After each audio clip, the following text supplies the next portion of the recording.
Hello and welcome to the second topic of Daily Scan. In this topic, we will be exploring the complex geopolitical situation of Middle East. जहां एक तरफ middle East में already Israel और Gaza के बीच में बहुत extreme conflict चल रहा है, जहां पे एक्सट्रीम ह्यूमैनिटेरियन कैटास्ट्रॉफ गाजा में अनफोल्ड हो रहा है, वहीं दूसरी तरफ ऐसा देखा जा रहा है कि छोटे छोटे पावर्स रीजनल कन्फ्लिक्ट में और ज़्यादा इन्वॉल्व हो रहे हैं, चाहे वो रीजनल पावर्स हो या एक्स्ट्रा रीजनल पावर्स का प्रेजेंस जैसे यूएस, सऊदी, इन एरियाज में और ज़्यादा प्रॉब्लम क्रिएट कर रहे हैं। कुछ एनालिस्ट का मानना है कि ये जो वॉर इसराइल और गाजा के बीच में हुआ है, हो सकता है ये फुल फ्लेजेड रीजनल वॉर्स में ट्रांसलेट हो जाए। तो in this video we will be analysing क्या कन्फ्लिक्ट सिनेरियो है मिडिल ईस्ट में। सबसे पहले we are talking about this because recently US ने प्रॉक्सी ईरान फोर्सेस पर अटैक किया है। क्या हुआ है कि यदि अपन ईरान को देखें तो ईरान लगातार कुछ प्रॉक्सी एलिमेंट्स जिन्हें वो बैक कर रहा है को यूज करके यूएस बेस्ड पर अटैक कर रहा है, चाहे वो उनके सिविलियन फोर्सेस हो या मिलिट्री फोर्सेस हो या उनके इंस्टॉल्ड इंफ्रास्ट्रक्चर जो इस रीजन पर हैं या उनके बेसिस उन पर अटैक कर रहा है। ऐसा ही कुछ अटैक ईरान ने कुछ दिन पहले किताब हिजबुल्ला से करवाया, जिसमें यूएस को कोई मेजर मिसहैप नहीं फेस करना पड़ा, बट उसके बाद भी इंजरीज फेस करनी पड़ी। उसके ऑपोजिट में उसके काउंटर क्लेम ने अब यूएस ने ईरान पर काउंटर अटैक किया है, यानी कि जो प्रॉक्सी बेस्ड एलिमेंट थे वो अब डायरेक्ट ईरान वर्सेस यूएस के कन्फ्रंटेशन इन इराक पर इन्वॉल्व हुआ है। That is the current situation. इसके अलावा यदि अपन देखें तो resistance in Iraq and Syria, ये एक इस्लामिक ग्रुप है जो ईरान की बैकिंग से चल रहा है। ये लगातार जब से इजराइल गाजा पर अटैक करा है तब से ये ईरान इन सारे यूएस और अलाइज पर अटैक करता आया है। इनका एक मेजर एम है कि जो गाजा पर लगातार कैटास्ट्रॉफिक वॉर हो रहा है उसे बंद किया जाए और ह्यूमैनिटेरियन एड गाजा में फिर से स्टार्ट की जाए। ये एक मेजर एम है ईरान का वॉर का। अब हुआ ऐसा है कि यहीं पर किताब हिजबुल्ला पे अभी यूएस ने फिर से काउंटर अटैक किया है, जिस पर ईरान ने एलेज किया है ये एक फुल फ्लेज्ड क्राइसिस पर ब्लो हो जाता है यदि ईरान के वाइटल स्टेक्स को अटैक किया जाए। इनफैक्ट ईरान ने बोला है इस पूरी क्राइसिस में ये उनका सबसे बड़ा पर्सनल लॉस है। अभी तक ईरान को कोई मेजर लॉस नहीं हुआ था, बट इस अटैक के बाद इजराइल के stakes from the perspective of taking side with Gaza शायद और ज्यादा बढ़ जाएगा। यदि अपन और ज्यादा रीजनल इश्यूज को देखें और क्या क्या कॉम्प्लेक्स डायनामिक फैक्टर्स अनफोल्ड हो रहे हैं, तो इराक पे एक मेजर चैलेंज बढ़ रहा है, क्योंकि जैसे अपन ने देखा ईरान ने जब यूएस पर अटैक किया और यूएस ने जब ईरान पर अटैक किया, दोनों के दोनों अटैक इराकी सॉइल पर ही अनफोल्ड हुए थे। और इराक के जो प्रेसिडेंट हैं शिया सुदानी, ये जो प्रेसिडेंट हैं 2022 में इलेक्ट हुए थे। इनके इस इलेक्शन के पीछे ईरान का एक proxy group popular mobilisation forces की बैकिंग हुई थी, यानी कि सुदानी प्रेसिडेंट बन पाए हैं और रिटेन कर पाए हैं due to Iran's proxy group backing. यदि ये बैकिंग हट जाती है तो ये हो सकता है सुदानी का रूल कोलैप्स हो जाए। और यदि अपन देखें यही जो पॉपुलर रेजिस्टेंस ग्रुप है ये यूएस पर अटैक के लिए रिस्पॉन्सिबल है, यानी कि इराक को मल्टी फेसेटेड प्रेशर फेस करना पड़ रहा है, जहां पर ईरान की जो प्रॉक्सी ग्रुप्स हैं जो कहीं ना कहीं डायरेक्ट आज की डेट में इराक मिलिट्री के साथ अलाइन करके जितने भी एक्सट्रीम एलिमेंट्स हैं उनके अगेंस्ट फाइट करते हैं। ऐसा आईएसआईएस जब राइज हुआ था उसके अगेंस्ट से पर्टिकुलरली बैकिंग ग्रुप्स का सपोर्ट लिया गया था। वहीं दूसरी तरफ यूएस भी प्रेशराइज कर रहा है इराक को इन ग्रुप्स के अगेंस्ट एक्शन लेने पर। और यदि इस अनस्टेबिलिटी में इराक कोई पॉलिटिकल टर्मोइल में फंस गया तो हो सकता है फिर से आईएसआईएस जैसे ग्रुप्स एक पॉलिटिकल वैक्यूम को लेकर राइज कर जाएं। Iraq in trouble, that is the conclusion. इसके अलावा इजराइल के डिफेंस मिनिस्टर ने क्लेम किया कि we are not just fighting a one front war with Gaza, but हम 7 लोगों से लड़ रहे हैं, ऐसा उन्होंने किया। यानी कि साइमल्टेनियसली जो वॉर कन्फ्रंटेशन है वो रीजनल एंगल, मल्टीफेसेटेड डायमेंशन ले रही है इजराइल की तरफ से। इसमें उन्होंने कहा कि गाजा से तो युद्ध चल ही रहा है, साथ ही साथ दो नेबर्स सीरिया लेबनान के साथ भी चल रहा है, वेस्ट बैंक के साथ चल रहा है, ईरान इराक और येमेन, ये तीनों के साथ भी चल रहा है। कैसे चल रहा है अपन आगे एक्सप्लोर करेंगे।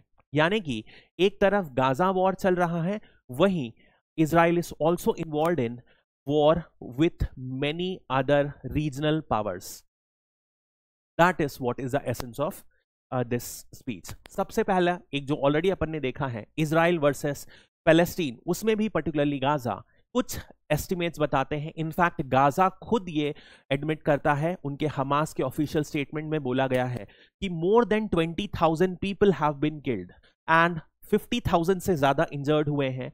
लगभग पूरे के पूरे गाजा की पॉपुलेशन डिस्प्लेस हो चुकी है जब से इजराइल ने वॉर को तेजी से बढ़ाया है, जब से काउंटर ऑफेंसिव मेजर्स इजराइल ने बहुत तेजी से इंपोज किया है। इनफैक्ट जहां सिर्फ नॉर्थ गाजा पर अटैक्स किए जा रहे थे, वो अभी बढ़कर सेंट्रल गाजा को भी आउटरीच करके टुवर्ड्स साउथ बहुत तेजी से बढ़ रहे हैं। इसके अलावा यदि अपन देखें, एक मेजर जो इशू आ रहा है वो है येमेन का। येमेन में एक रिबेल ग्रुप है, that is Houthi group. Again this Houthi group is backed by Iran. ये अगेन इमर्ज आउट हुए हैं गाजा के सपोर्ट में, और येमेन के हाउटी ग्रुप देखा जा रहा है कि रेड सी के ट्रेड को ऑब्स्ट्रक्ट कर रहे हैं। तो जितने भी मेजर कंटेनर्स जा रहे हैं particularly Israel and to the rest of others में भी अटैक बढ़ा दिए हैं। इनफैक्ट हाउटी ग्रुप्स ने दावा किया है यदि गाजा पर अटैक स्टॉप नहीं होता है तो ये पूरा का पूरा रेड सी का ट्रेड ही बंद कर देंगे। इसी वजह से अपन ने पुराने वीडियोस में देखा था कि जो इंपॉर्टेंट शिप्स के कंपनीज हैं जैसे कि मेडिटेरेनियन कंटेनर, उन्होंने इस रूट को अवॉइड करने की सजेशन दी है। बट यदि ये ऐसा कुछ होता है तो if the Red Sea path is avoided तो इंटायर जो ट्रेड है वो कहां से जाएगा, वो केप ऑफ गुड होप से होके जाएगा। यानी कि बहुत ज्यादा कॉस्ट बढ़ जाएगी और टाइम बढ़ जाएगा। इस वजह से रीजनल इन्फ्लेशन प्राइस डायनामिक्स के लिए ये बहुत खतरनाक सिचुएशन इमर्ज आउट हो सकती है। इसके अलावा यदि अपन बात करें, इजराइल और ईरान का भी स्टैंड ऑफ चल रहा है। रिसेंटली इजराइल ने ईरान पर अटैक किया और इनका एक मेजर जो सीनियर लेवल ऑफिसर है उनकी डेथ हो गई। अब ईरान ने क्लेम किया है कि वो इस रिस्पॉन्स को, इस अटैक को काउंटर ऑफेंस इजराइल पर करके अपना रिवेंज ले। यानी कि एक और बड़ा बैटल, दोनों की दोनों पावरफुल कंट्रीज हैं, दोनों की दोनों स्ट्रॉन्ग आर्मी बैक्ड हैं। यदि ये वॉर हुआ तो ये कंप्लीटली मिडिल ईस्ट को डिस्टेबलाइज कर सकता है। इसके अलावा एक मेजर जो वॉर फाउट किया जा रहा है वो हेजबुल्ला के साथ है। हेजबुल्ला लेबनान का प्रॉक्सी ग्रुप है, अगेन जिसे ईरान ने बैक किया है। इस पर भी लगातार अटैक किया जा रहा है। हेजबुल्ला ने स्टार्टिंग में ईरान वॉर में जब शुरुआत हुई तो हेजबुल्ला ने इजराइल पर कुछ ड्रोन्स अटैक किए। उसके काउंटर रिटेलिएशन में इजराइल एक फुल फ्लेजेड वॉर स्टार्ट कर चुका है लेबनान और सीरिया में, जहां पर मेजरली ये हेजबुल्ला ग्रुप बेस्ड है। ये एक और डायमेंशन हो सकता है अटैक का। हालांकि हेजबुल्ला ग्रुप खुद की स्ट्रेंथ बहुत लिमिटेड है, बट यदि ईरान प्रॉक्सी एलिमेंट को यूज करके मिडिल ईस्ट को डिस्टेबलाइज करना चाहे तो ये भी एक मेजर पेन पॉइंट बन सकता है। इसी बीच एक और अजीब घटना यह हुई कि इजराइल की एम्बेसी जो न्यू दिल्ली में बेस्ड थी उसके बाहर एक बॉम्ब एक्सप्लोजन हुआ येस्टरडे। यानी कि ये दो चीजों को दिखा रहा है कि कहीं ना कहीं गाजा के प्रति जो सपोर्ट है वो इंडिया या नेबर पावर में इंक्लूडिंग मिडिल ईस्ट पर बढ़ रहा है। ये बात तो बहुत ज्यादा प्रोमिनेंट है। जो कैटास्ट्रॉफ कॉज हो रहा है, जो ह्यूमैनिटेरियन लॉस हो रहा है गाजा में, उसके against through out the globe एक एंटी इजराइल सेंटिमेंट बन रहा है, और जो बहुत ही पर्टिकुलरली मिडिल ईस्ट में बहुत डिस्टिंक्ट है। और मिडिल ईस्ट में एक पावर जो इस एंटी इजराइल सेंटिमेंट को बहुत बेखूबी यूटिलाइज कर रहा है वो है ईरान। ईरान ने ना सिर्फ हाउटीज को जो येमेन के प्रॉक्सी ग्रुप हैं, ना सिर्फ इराक के प्रॉक्सी ग्रुप्स, बल्कि एक और कंट्री लेबनान के प्रॉक्सी ग्रुप्स जो कि है हिजबुल्लाह को इन्वॉल्व किया है। यानी कि ईरान सिंगल हैंडेडली 3 कंट्रीज के साथ इजराइल के अगेंस्ट फाइट कर रहा है, और ये दिखा रहा है कितना कॉम्प्लेक्स जियोपॉलिटिकल सिचुएशन हो चुकी है मिडिल ईस्ट की। अभी इसी बीच यदि अपन on top of it all these factors add करें, तो जो ट्रेडिशनल राइवलरी है जो मिडिल ईस्ट में हमेशा से सस्टेन की है, वो अभी भी पिक्चर में है, वो वॉश आउट नहीं हुई है। इसमें सबसे पहले आती है ईरान और सऊदी की राइवलरी, जहां पर ईरान मेजरली एक शिया ग्रुप है, सऊदी एक सुन्नी डोमिनेटेड मुस्लिम कंट्री है।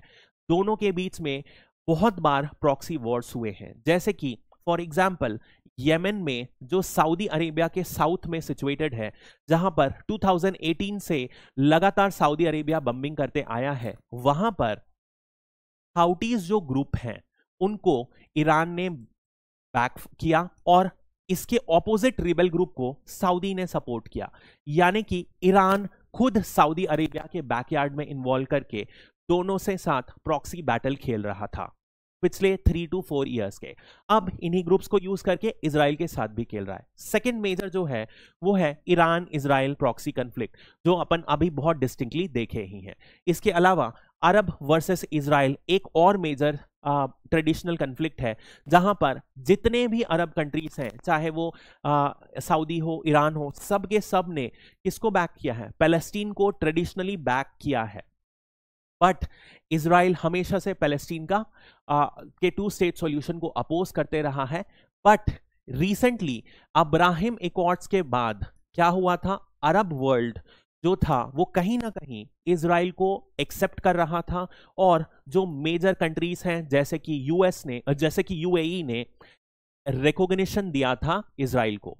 बट क्या हो रहा है? इंटेंस कन्फ्लिक्ट और डिजास्टर की वजह से जो अरब्स का माइंडसेट है वो फिर से एंटी इजराइल बन रहा है, और गाजा के फेवर में एक पब्लिक सेंटीमेंट बहुत तेजी से चेंज हो रहा है। तो this is the complex geopolitical situation. Middle East हमेशा से ही एक टर्मोइल बैटल रहा है due to the presence of regional controversy. साथ ही साथ बहुत सारे एक्स रीजनल पावर्स जैसे कि यूएस, सऊदी तो रीजनल ही हो गया, इसके अलावा रशिया, चाइना जो इन्वॉल्व हो रहे हैं।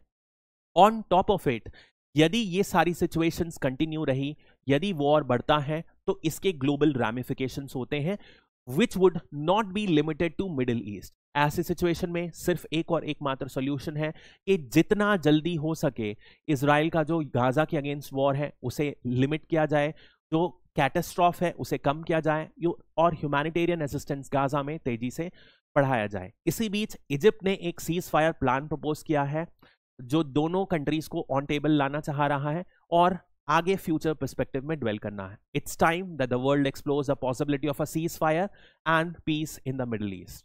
That's all for this topic. Thank you.